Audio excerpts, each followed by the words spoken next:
अल्लाह ताला फरमायो जेको आमाल सालिहा कंदो कलमे पढ़ण खां पोइ नेक अमल कंदो रहंदो त फरमाई हिनखे फलनुहयियन्नहु हयातन तय्यिबा, मां रब उनखे भली हयाती अता कंदुसि।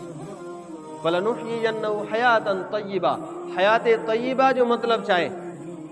हयात तय्यिबा चइबो आहे, फरमाईंदा हयात तय्यिबा ही आहे जो अल्लाह रब्बुल इज़्ज़त उन बाने सां मुहब्बत करणु लॻंदो आहे।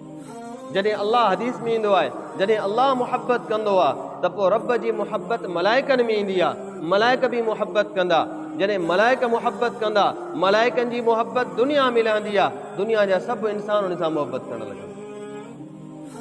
केतिरा ई तव्हां मुस्लमान मोमिन ॾिठा आहिनि, ॿुधा आहिनि, बग़ैर ॾिसण जे बि उन्हनि सां मुहब्बत आहे, उनखे ॾिठो ई न आहे असां, उन्हनि सां मुहब्बत आहे। छाजे करे? जो रब करीम उन्हनि खे हयात तय्यिबा नसीब करे छॾी आहे। दुनिया में हयात तय्यिबा इहा आहे जो सभई हुन सां मुहब्बत करणु लॻंदा।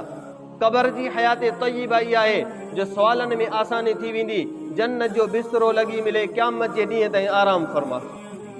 फरमाई इहा क़बर जी आहे। जॾहिं महशर जो मैदान थींदो, अल्लाह ताला फरमायो फलनुहयियन्नहु हयातन तय्यिबा, नेक आमाल करण जे करे दुनिया बि जन्नत, नेक आमाल करण जे करे क़बर बि जन्नत।